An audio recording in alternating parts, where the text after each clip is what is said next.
नमस्कार, स्वागत है आपका। साथों में आपके आहना पुंज। तो मध्य प्रदेश के खजुराहो में केन बेतवा नदी जोड़ो परियोजना की नींव रख दी गई है। राष्ट्रीय नदी जोड़ो परियोजना भूतपूर्व प्रधानमंत्री भारत रत्न अटल बिहारी वाजपेयी का एक ड्रीम प्रोजेक्ट भी था। प्रधानमंत्री नरेंद्र मोदी ने भूतपूर्व प्रधानमंत्री अटल बिहारी वाजपेयी जी के जन्म दिवस के अवसर पर ही इस परियोजना की नींव रखकर उनको नमन किया। और ये राष्ट्रीय नदी जोड़ो नीति जो है, इसकी आप कह सकते हैं ये पहली एक परियोजना है पूरे देश में ही। अब इससे मध्य प्रदेश के 10 जिले के 44 लाख, उत्तर प्रदेश के 21 लाख से भी ज्यादा लोगों को राहत मिलेगी, उसको लाभ मिलेगा। 2000 से भी ज्यादा ऐसे गांव हैं कि 7,18,000 किसान परिवार है, इनको फायदा होगा। 103 मेगावाट की बिजली, 27 मेगावाट और ज्यादा कई ऐसी बहुत लाभ हैं इसके। आप अगर आपको मैं बताऊं तो बहुत ज्यादा लाभ है। 44 करोड़ से भी ज्यादा की ये लागत है बुंदेलखंड का ये परियोजना का ये प्रोजेक्ट है। लेकिन वही अगर बात आती है इस पर हो रही सियासत की, क्योंकि सियासतदार किसी भी मुद्दे पर सियासत कर सकते हैं। जैसे कि अब इस मुद्दे को इस तरह से देखा जा रहा है कि अगर कांग्रेस माने तो कांग्रेस ये कह देती है कि भाई बीजेपी वालों को या एनडीए वालों का तो ये काम है, परियोजना रख देते हैं, उसके बाद भूल जाते हैं, काम उस पर करते नहीं है। अगर एनडीए वाली को देख लें या पक्ष की जो सरकार है उनको देख लें, वो ये कहते हैं कि बहुत साल पहले अगर कांग्रेस कुछ करती भी है, हमें सम्मान नहीं देती थी, अंबेडकर जी को सम्मान नहीं दिया, वाजपेयी जी को सम्मान नहीं दिया, अपनी योजनाओं का नाम करते हैं, बखान करते हैं, गायब हो जाते हैं। लेकिन मुद्दे पर माननीयों ने क्या कहा है वो जरूर हम पहले सुनेंगे। आज खजुराहो में बुंदेलखंड की धरती पे एक नया इतिहास बनने वाला है। ऐसा लग रहा है हमारे सारे त्योहार, होली, दिवाली, हमारे लिए तो संस्कृति का साथ साथ पुराने जमाने का वो इतिहास जीवंत हुआ है। जब भागीरथ जी गंगा लेकर आए थे, आधुनिक भागीरथ के रूप में हमारे यशस्वी प्रधानमंत्री श्रीमान नरेंद्र मोदी जी ये एक ऐसा अद्भुत अवसर दे रहे हैं जिसके माध्यम से दुनिया के लोग और मध्य प्रदेश को छोड़ करके भारत के ही कई राज्य इसको अनुसरण करेंगे। मेरी अपनी ओर आज अटल जी के जन्मदिन पर हमारे प्रधानमंत्री श्रीमान नरेंद्र मोदी जी मध्य प्रदेश पधार रहे हैं। केवल केन बेतवा नदी जोड़ो प्रोजेक्ट की आधारशिला नहीं रखेंगे, वो मध्य प्रदेश और उत्तर प्रदेश के बुंदेलखंड के सौभाग्य की आधारशिला रखेंगे। केन बेतवा सिंचाई योजना, नदी जोड़ो योजना बुंदेलखंड की तस्वीर बदलेगी और किसानों की तकदीर बदलेगी। आज भारत के इतिहास में स्वर्णाक्षरों में लिखा जाने वाला पल है। आज केन बेतवा लिंक प्रोजेक्ट को प्रधानमंत्री श्री नरेंद्र मोदी जी के द्वारा शुभारंभ किया गया है। यह योजना जो राजा महाराजाओं के समय से और जो कांग्रेस का शासन रहा उतने समय में मात्र 7.5 लाख हेक्टेयर जमीन मध्य प्रदेश में सिंचित हुई थी, इतनी इसी योजना के द्वारा होने जा रही है। यह युगांतकारी कदम है भारतीय जनता पार्टी का, सरकारों का। 2 दशकों से मध्य प्रदेश में भारतीय जनता पार्टी की सरकारें हैं। एक लंबा समय सरकार में रहने के बाद हम लगातार देख रहे हैं कि घोषणा पर घोषणाएं और घोटालों पर घोटाला इस प्रदेश में होता है। केन बेतवा का उद्घाटन करने माननीय प्रधानमंत्री मोदी जी आ रहे हैं और मेरा निवेदन है कि खाली घोषणा और फीता काटना और शुभारंभ करना ना रह जाए, और अगर हो भी जाए तो उसमें घोटाले ना निकले। और वहीं पर चर्चा को आगे बढ़ाने के लिए हमारे साथ प्रेम व्यास जी बीजेपी की तरफ से, यानी कि बीजेपी प्रवक्ता है, हमारे साथ जुड़ चुके हैं। वहीं पर केदार सिरोही कांग्रेस प्रवक्ता हमारे साथ जुड़ चुके हैं। इसी के साथ साथ राकेश शर्मा भोपाल से हमारे ब्यूरो चीफ है, वो भी हमारे साथ जुड़ चुके हैं। आप सभी का स्वागत है हमारे खास शो में।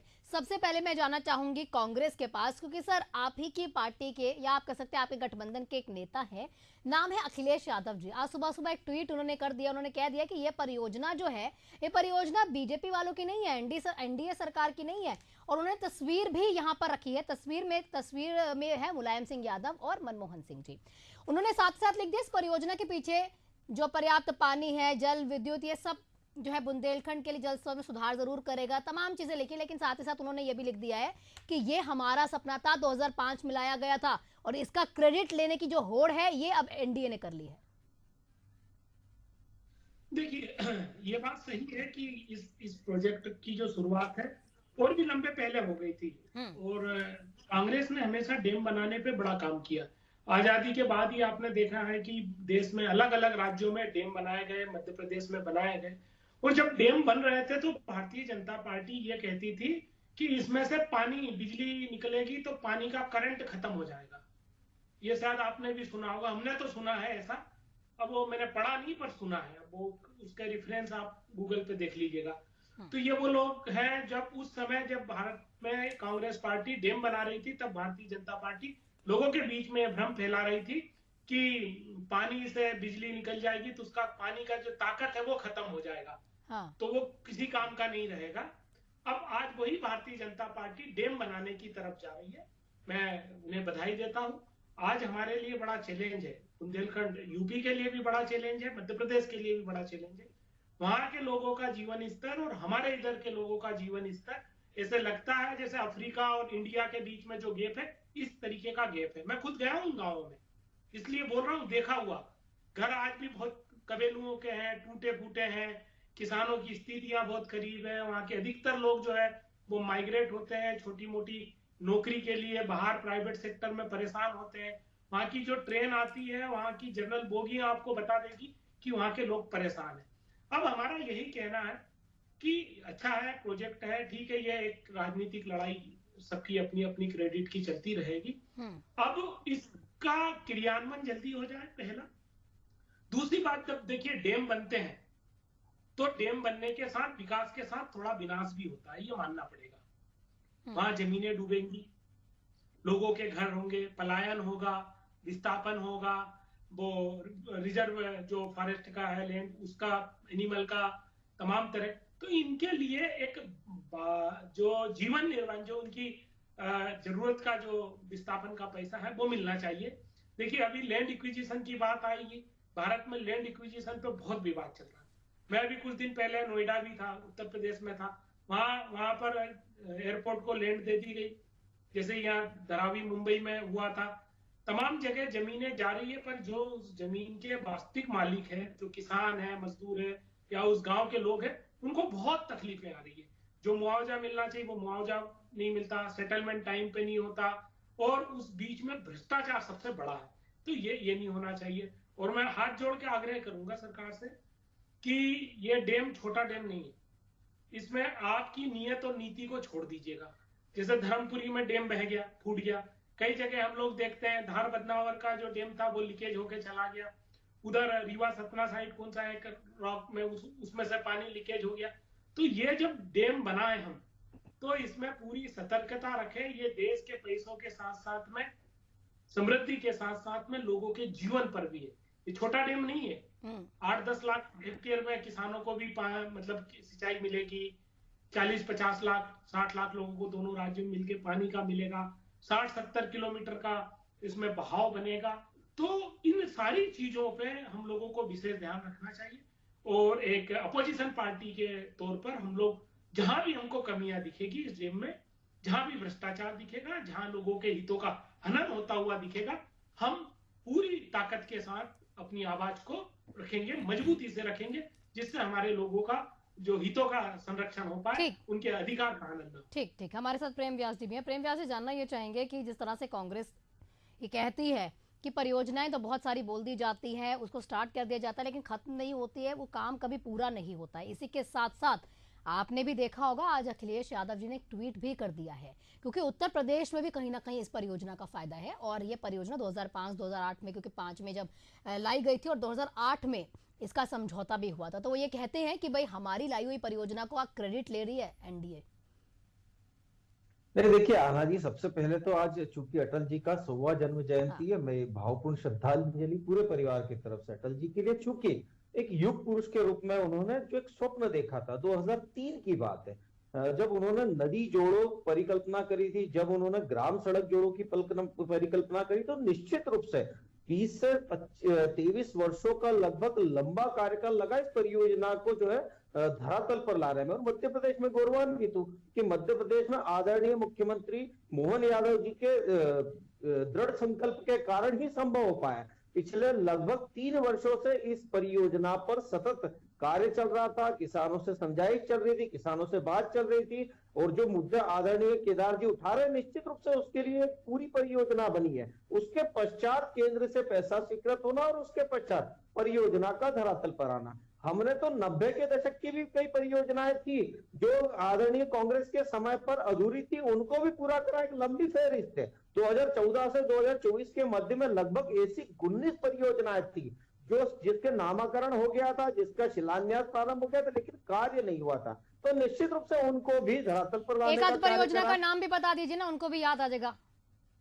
देखिए, कश्मीर के अंदर एक परियोजना थी, उस समय यह हुआ था कि अंडर वाटर कैसे ट्रेनें निकलेगी, उसको पूर्ण करा। उसके बाद में महाराष्ट्र मुंबई के अंदर लगभग 3 से 4 परियोजना ऐसी थी। मैं पूरी एक लिस्ट दे दूंगा, आदरणीय केदार जी को भिजवा दूंगा, जो 90 के दशक से लेकर अभी तक अधूरी थी, उन परियोजनाओं को पूर्ण करा। दूसरी बात है कि सिर्फ यहां तक नहीं है सीमित है, इसके पूर्व में एक और परियोजना थी जो काली सिंध से जुड़ी थी, केन बेतवा लिंक को काली सिंध। तो निश्चित रूप से दोनों सरकारों के मध्य में समन्वय स्थापित करना और समन्वय स्थापित करने के पश्चात कार्य प्रारंभ करना। और जो लोग होड़ मचा रहे हैं कि हमने परियोजना करी थी, उस समय केंद्र में किसकी सरकार थी जिन्होंने मंजूरी नहीं दी थी? और मध्य प्रदेश में अगर सरकार भारतीय जनता पार्टी की थी, प्रयासरत थी, इसमें लगभग 90% हिस्सा केंद्र सरकार को मंजूर करना था। और 2003 में अटल जी के द्वारा जब परियोजनाओं का प्रारंभ किया गया था, तो सबसे पहला मध्य प्रदेश ही था जिसने इस परियोजनाओं को केंद्र के द्वारा पास स्वीकृति के लिए भेजा था। लेकिन स्वीकृति प्रदान न होने की स्थिति में इतने वर्ष लग गए। उसके बाद में अगर पूरे मध्य प्रदेश की बात करेंगे, आज कहा जा रहा है, आदरणीय कह रहे हैं कि वहां पर ये सुविधाओं की कमी है, इन सुविधाओं से वंचित है, तो हम मानते हैं आर्टिकल 21 में उल्लेखित अधिकारों को अगर दिया है तो भारतीय जनता पार्टी ने दिया है। 4 करोड़ घरों को जो घरों का अधिकार है वो भारतीय जनता पार्टी ने दिया है। लगभग 11 करोड़ शौचालयों का अधिकार हमने दिया है। लगभग 13 करोड़ घरों में पानी का अधिकार हमने 70 वर्ष लगे वहां पानी पहुंचने में, 70 वर्ष लगे वहां घर पहुंचने में, 70 वर्ष लगे वहां बिजली पहुंचने में, 70 वर्ष लगे हैं कि उन गांवों में आज खाते पहुंचे। 50 करोड़ से ज्यादा ऐसे खाते। तो निश्चित रूप से एक लंबा अंतराल लगा है, लेकिन विश्वसनीयता 2003 के पूर्व में आदरणीय अटल जी ने प्रारंभ करी थी और उस विश्वसनीयता को संपूर्ण करा आदरणीय नरेंद्र मोदी जी के नेतृत्व में। 2014 के बाद में आमूलचूल परिवर्तन आया। और निश्चित रूप से आप बताइए मुझे 10 साल में एक भी भ्रष्टाचार का केंद्र सरकार पे कौन सा आरोप लगा है? उसके पहले देखेंगे तो 2G, 3G, 4G, कौन स्कैम, वो भी फिर आपके ऊपर इस मामले को लेकर अगर देखा जाता है ना, विपक्ष हमेशा से इस मामले को ऐसे घुमा देता है कि जितने भी स्कैम्स हो रहे हैं अगर ये सामने नहीं आ रहे तो इसके पीछे कुछ और भी बातें हो सकती हैं। विपक्ष इल्जाम लगाता है हमेशा, क्योंकि उनके पास हमेशा ये मुद्दा रहता है। मैं आप ही के पक्ष में सर बोल रही हूँ, उनके पास मुद्दा रहता है, आपको कुछ नहीं कह रही। केदार जी आपके पास आऊंगी, आपसे जानना ये चाहेंगे कि वो क्या है, उन्होंने बहुत सारी परियोजनाएं ये वाली बता दी हैं कि आपके समय से पूरी नहीं हुई थी। आप भी कह रहे हैं कि भाई सिर्फ नाम की यहाँ सरकार है, नाम की परियोजना रखती है, ईंट रख देती है, मकान का पता ही नहीं होता है कहाँ पर। क्या कहेंगे? क्योंकि आपके द्वारा ये इल्जाम भी लगाए जा रहे हैं, मतलब पार्टी के द्वारा। देखिए बहन, 2-3 चीजें स्पष्ट हो गई। एक तो शिवराज जी आज नकारा हो गए बेचारे, वो वीडियो जारी कर रहे थे, उनको न तो बुलाया। उनके लोग ये कह रहे हैं कि अभी वाले में दृढ़ शक्ति थी, इच्छा शक्ति थी, जिनके उससे हुआ है। मतलब पहले वाले में इच्छा शक्ति नहीं थी, उनमें ताकत नहीं थी। अब इस प्रोजेक्ट को 11 साल क्यों लगे? 2014 से मोदी जी की सरकार है, तब से मध्य प्रदेश में भी भारतीय जनता पार्टी की सरकार है, यूपी में भी है, तो फिर क्यों अभी ये पिछले 1.5 साल पहले तक जो वहां का वन और पर्यावरण का जो इनको क्लियरेंस चाहिए था वो क्यों नहीं मिला? ये बड़ा प्रश्न ये खड़ा करता है कि इनका कथनी और करनी में बड़ा अंतर है। अब इसमें कांग्रेस की सरकार का कोई दोष नहीं, इतने लंबे समय में तो बन के तैयार हो जाना था, लोगों तक पानी पहुंच जाना था। मेरे भाई जी ने बड़ी अच्छी बात कही कि इन लोगों ने घर 70 साल लगे नल जल पहुंचने में, और नल जल भ्रष्टाचार तो पहुंच गया है, पानी नहीं पहुंचा अभी। आप ही लोगों की रिपोर्ट से, इनकी रिपोर्ट से है, जो केंद्र ने जल मंत्रालय ने रिपोर्ट दी है, उसमें से आधे ज्यादा घरों में अभी भी टोटी में से पानी नहीं टपक रहा है। ये कैसा काम किया? इन लोगों से पूछ लीजिए, गांव में जाइए, कांग्रेस भाजपा को छोड़ दीजिए थोड़ी देर के लिए, आप गांव में जाइए, जिसने घर बनवाया प्रधानमंत्री आवास के तहत, उनसे पूछिए कितनी रिश्वत दी आप लोगों ने। वो बताएंगे कि 30,000 50,000 रुपए की रिश्वत गई है, ये नहीं बताएंगे, वो बताएंगे। अब मैं इनके कारनामे बताता हूं। 45 साल की बेरोजगारी, अधिकतम बेरोजगारी यहां पर है, किसान आत्महत्या है, किसानों के आंदोलन है, महिलाओं पे उत्पीड़न है, गरीबी अमीरी का गैप बढ़ता जा रहा है, चंद पूंजीपतियों के हाथ में देश की पूंजी जाती जा रही है, बाकी चीज में नहीं आ रही है। अभी 2-4 दिन पहले वो डेटा आया कारपोरेट टैक्स और हमारा जीएसटी कलेक्शन का, जिसमें आप और मैं भी हिस्सेदार हूं, हमारा और कारपोरेट का बराबर हो गया है। कारपोरेट का 33-40% का टैक्स स्लैब आ गया है 15% पे। देखिए ये मुद्दे से बाहर की बात है एक बार, क्योंकि जीएसटी की बातें अगर हम यहाँ पे बात कर रहे हैं, क्योंकि देखिए आपकी सरकार के द्वारा ये इल्जाम लगाए जा रहे हैं, बहुत सारी हैं। उन्होंने तो 1-2 योजनाएं आपको गिनवा दी है कि भाई आपके टाइम पे ये वाली योजना पूरी नहीं हुई थी, ये वाली पूरी नहीं हुई थी। आप लोग प्रॉपर योजनाएं नहीं बता पा रहे, भ्रष्टाचार का मुद्दा आपने उठा दिया, तमाम मुद्दे उठा रहे हैं, तो कौन कौन सी परियोजनाएं होल्ड पर है? आपको मौका देती हूँ प्रेम व्यास जी, एक बार वो कंप्लीट कर लें, आपके पास आती हूँ। मैं बता रहा हूँ, प्रधानमंत्री जो सड़क योजना आई थी, बनी थी, उसको कांग्रेस ने कब रोका? पूछिए। जो सरकार आती है, जो सरकार की योजनाएं शुरू होती है, वो किसी पार्टी की योजना नहीं होती। ये चीज को आप बेसिकली समझ लीजिए। ये योजना सरकार की हो जाती है। भारतीय जनता पार्टी ने, किसानों की दुश्मन पार्टी है, इसलिए उन्हें एक योजना रोक रखी है, अभी तक रोक रखी है। किसानों की कर्ज माफी मध्य प्रदेश में 27 लाख कुछ किसानों का, राकेश शर्मा साहब को याद होगा, 27.5 लाख किसानों का कर्जा माफ हो गया। सरकार बदली, उसके बाद एक किसान का कर्जा माफ नहीं हुआ। क्यों? जब आप रोड की योजना आगे बढ़ा रहे हो, आप डैम की योजना आगे बढ़ा रहे हो, आप बिजली की योजना बढ़ा रहे हो, आप घर की योजना बढ़ा रहे हो, आप रोजगार की योजना बढ़ा रहे हो, आप आर्मी की योजना बढ़ा रहे हो, आप विदेश व्यापार की योजना बढ़ा रहे हो, आप एयरपोर्ट को डेवलप करने की योजना बढ़ा रहे हो, आप गरीबों को राशन जो है 1 किलो से 5 किलो देने की बढ़ा रहे हो, तो ये हम लोगों की क्या गलतियां हैं? आखिर किसान को ऐसा क्यों छांटा जा रहा है? इसी की योजना पर डंकी क्यों मारा गया है? सवाल तो ये बनता है मेरी बहन। बिल्कुल केदार जी ने बहुत सारी योजनाएं बता दी हैं जो लाभ दे रही है एनडीए की सरकार में, लेकिन एक योजना बस रह गई है, बाकी लाभ उन्होंने बता दिए हैं। प्रेम जी बताइए। इसलिए मैंने कहा कि केदार जी भी ऑफ द कैमरा स्वीकार करेंगे कि जो योजना है वो लाभ के लिए। अब आदरणीय कमलनाथ जी ने तो 2 लाख घरों के पैसा वापस दे दिया था, रोकने की बात छोड़िए, ऑन रिकॉर्ड है, क्योंकि उनको पता नहीं था कि कहां घर निर्मित होना है, तो क्या योजना नहीं रोकी गई थी? उस समय की सभी योजनाओं को रोकना। और अभी जो किसान सम्मान निधि चल रही है, बताएं कांग्रेस कौन से राज्यों में किसान सम्मान निधि दे रही है? एक भी राज्य का उल्लेख हो तो बता दीजिए। दूसरा, आपने कहा, हमने माना आपने कर्ज माफ करा, लेकिन उसमें 2 रुपए, 5 रुपए, 10 रुपए, 100 रुपए भी था, ऐसे करके 27.5 लाख। और उसके बाद भी जो सरकारी समितियां थी उसको समाप्त कर दिया था, पूरा पैसा धराशायी कर दिया था। उसके कारण लगभग 15 वर्ष लग गए उनको पुनः स्थापित करके उस परिस्थिति में लाने में। 50,000 करोड़ रुपए हमने उस समय दिया था ताकि सार्थकता आ पाए, संबल आ पाए, और बिना ब्याज के दिया था। उसी के कारण जो है सार्थक कृषि कर्मण्य अवार्ड की बात हो या किसानों का जीवन बेहतर की स्थिति की बात हो, उस समय तो किसान ब्लैक लिस्टेड हो गए थे, क्योंकि आपने कहा था पूरा कर्ज माफ करेंगे। उसके बाद आपने उसमें अलग अलग क्लॉज पुट कर दिए। मुझे याद है राहुल जी तो मंच से कह के आए थे ना कि 7 दिन में पूरा कर्ज माफ नहीं हुआ तो मुख्यमंत्री बदल देंगे। वहीं 7 दिन की जगह 1 साल का समय लगा, और उस 1 साल में भी सरकारीकृत बैंकों का डाटा अलग मांगा गया, प्राइवेटाइजेशन का अलग मांगा गया। तो आपकी मंशा पर प्रगतिशील है। दूसरा, आपने कहा परियोजना है। अब धैर्य से सुना, मुझे सिर्फ 2 मिनट का समय दे, मैं आपको परियोजना बताता हूं जो पूरी रुकी थी और जो पूर्ण हुई। उत्तर प्रदेश में 80 के दशक में सरयू नहर परियोजना का शिलान्यास हुआ, 4 दशकों तक अधूरी रही। उसके बाद 2014 के बाद आदरणीय नरेंद्र मोदी जी ने पूर्ण करी। सरदार सरोवर परियोजना 60 के दशक में उसका शिलान्यास हुआ था, 2017 में नरेंद्र मोदी जी ने पूर्ण करी। कृष्णा कोयना परियोजना महाराष्ट्र की सन 80 में प्रारंभ हुई थी, 2000 के बाद 2014 के बाद पूर्ण हुई। तो प्रेम व्यास जी, नेटवर्क आपका शायद चला गया, आपसे दोबारा कोशिश कर रहे हैं जुड़ने की, लेकिन एक बार हमारे साथ राकेश जी भी हमारे साथ जुड़े हुए, उनसे बातचीत कर लेते हैं। आपकी आवाज नहीं आ रही है प्रेम व्यास जी, हम उसे इशू को सॉल्व करवाते हैं। एक बार राकेश जी से मैं जब तक बात कर लेती हूँ, इशू सॉल्व हो रहा है, आपकी आवाज नहीं मिल पा रही है। राकेश जी, आपसे जानना चाहिए, कहा यह जाता है कि आइडिया किसी का भी हो, लेकिन मार्केट में जिसने उसे इम्प्लीमेंट कर देना, फिर वो जो बिजनेस होता है या फिर वो जो काम होता है ना, वो उसी के नाम से जाना जाता है।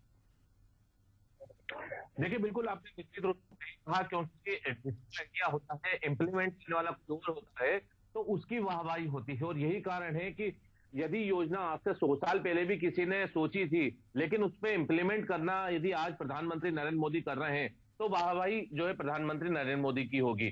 अब देखिए, चूंकि अभी प्रेम व्यास जी भी बता रहे थे कि कौन सी योजना कब शुरू हुई थी और उसका जो है कार्य पूर्ण कब हुआ।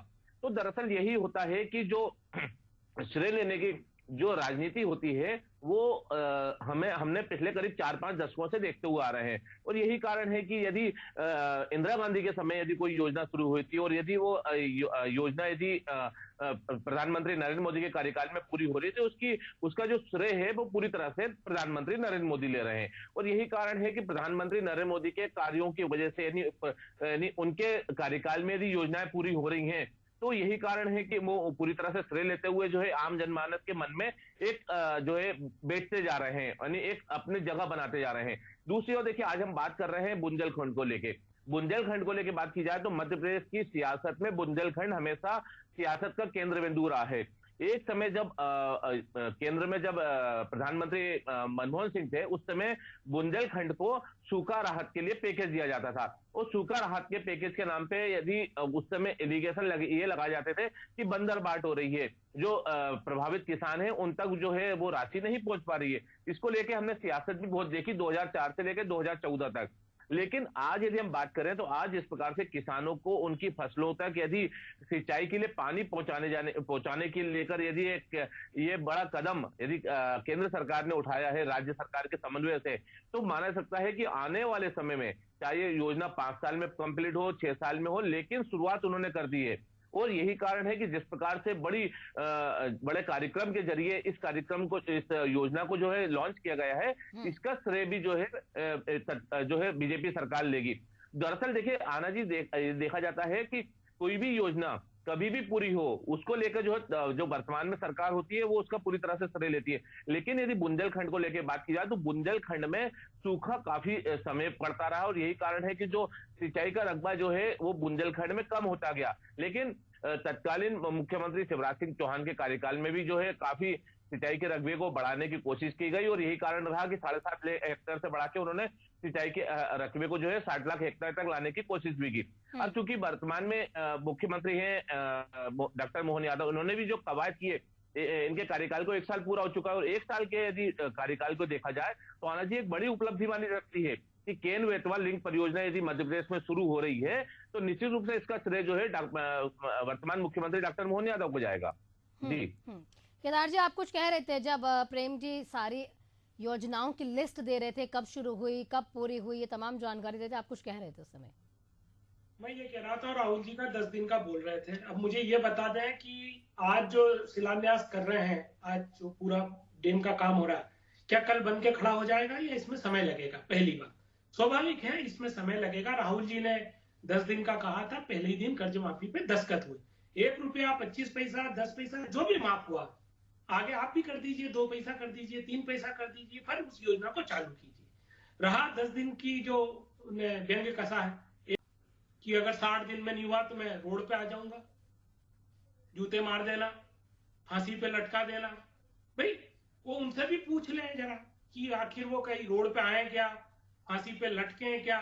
ये बातें करना एक तरीके से भारतीय जनता पार्टी का रहा है। मैं खाऊंगा, न खाने दूंगा। आपको खबर होगा भी एक इनोवा मिली है भोपाल में, जी खबर होगी शायद। उसे आप अच्छा मानेंगे या बुरा मानेंगे? एक कांस्टेबल है। अब ये कह देंगे कांग्रेस के राज्य में भी ऐसे ही चल रहा था। अरे तो कांग्रेस के राज्य में चल रहा था तभी जनता ने मान लो बदल दिया, तो अब आपको तो पूरा पारदर्शी रखना चाहिए था ना। आपको तो ऐसे लोगों को तुरंत फांसी पर लटका देना चाहिए। इस लेवल का भ्रष्टाचार मध्य प्रदेश में, पोषण में आए दिन खबर आती है, गरीबों का जो निवाला है ना उसमें भ्रष्टाचार हो रहा है। जो स्कूल में बच्चे पढ़ते हैं उनको जो मध्याह्न भोजन मिलता है उसमें भ्रष्टाचार हो रहा है। सड़क, बिजली, पानी, ये तो आप छोड़ दीजिए, कहाँ कहाँ भ्रष्टाचार नहीं हो रहा। नौकरियों में भ्रष्टाचार हो रहा है, मेडिकल में भ्रष्टाचार हो रहा है, इंजेक्शन, गोली, दवाएं नकली बिक रही है। किसानों की उसमें जो इनपुट है वो आए दिन नकली पकड़ा रहे हैं, जांच हो रही है, उनपे कार्रवाई कुछ भी नहीं हो रही है। और रही बात भारतीय जनता पार्टी की, थी मेरे सामने एक लिस्ट आई है, मैं कितनी आप आधा घंटा तो लग ही जाएगा। एलपीजी की योजना जो थी वो 2000 पहले ही थी, निर्मल भारत था, उसको स्वच्छ भारत बना दिया। प्रधानमंत्री अनुसंधान फेलोशिप योजना थी, उसको प्रधानमंत्री फेलोशिप योजना बना दी है। राष्ट्रीय विनिर्माण नीति को मेक इन इंडिया बना दिया। इंदिरा गांधी मातृ सहयोग योजना को प्रधानमंत्री मातृत्व वंदना योजना। बहुत लंबी लिस्ट है, मैं पढ़ूंगा तो नहीं, मैं समझ गई कि आपके टाइम पे परियोजनाएं चल रही थी, बस नाम बदला है, बाकी जो जनता का भला हो रहा है हम आपके समय से ही चल रहा है। समझ गई हूँ, ये लिस्ट जरूर आप प्रेम जी को पर्सनली दे दीजिएगा। लेकिन प्रेम जी, क्लोजिंग रिमार्क बस। कांग्रेस भी लेकर आई थी ना ईडब्ल्यूएस, लेकिन सुप्रीम कोर्ट ने उसको धराशायी कर दिया था। क्यों? अधूरी तैयारी के साथ। समस्या यही है कि आप योजना लाते हैं, अधूरी तैयारी के साथ लाते हैं, पूर्ण नहीं कर पाते। हम जब भी योजना लाते हैं तो आदरणीय प्रधानमंत्री जी का खुद का उद्बोधन था कि वे खुद निरीक्षण कर रहे थे और टेक्नोलॉजी के माध्यम से उन योजनाओं को पूर्ण करने के लिए हर हफ्ते डिजिटलाइजेशन के माध्यम से मीटिंग्स ले रहे थे, तब संपूर्ण हो पाया। तो प्रबल इच्छा शक्ति लगती है। और जितने तथाकथित आरोप लगे विधानसभा में, एक पर भी अगर अपने साक्ष्य प्रस्तुत कराओ तो मैं मानने के लिए तैयार हूं। अन्यथा यह आरोप राजनीतिक है, जो पूर्व में भी कांग्रेस लगा रही थी, लेकिन जनता साक्षी है। जनता चूंकि विकास पथ पर अग्रसित हो रही है। ठीक, सभी का शुक्रिया हमारे साथ जुड़ने के लिए, इस चर्चा को आगे बढ़ाने के लिए और तमाम अपना जो भी पॉइंट ऑफ व्यू आप कह सकते हैं वो जनता के आगे रखने के लिए। लेकिन अब यहाँ पे सवाल यही आता है, वही बात हो जाती है, किसने बात को रखा, किसने कब उसको खत्म किया, ये जरूरी नहीं होता है। किस समय पर आकर जनता का भला किया, उस योजना को पूरा किया। क्योंकि बहुत सारी योजनाएं अलग अलग पार्टी, अलग अलग सरकारों के द्वारा लाई जाती है, लेकिन वो कितनी योजनाएं पूरी होती हैं, उन योजनाओं में कितनी ऐसी चीजें होती हैं जो भ्रष्टाचार की भेंट चढ़ जाती हैं, ये जरूरी होता है, उसका निरीक्षण जरूरी होता है। समय लगता है, लेकिन भला जो है अंत में जनता का ही होना चाहिए। आप सभी का शुक्रिया हमारे साथ जुड़ने के लिए। एशियन न्यूज के साथ बने रहिए।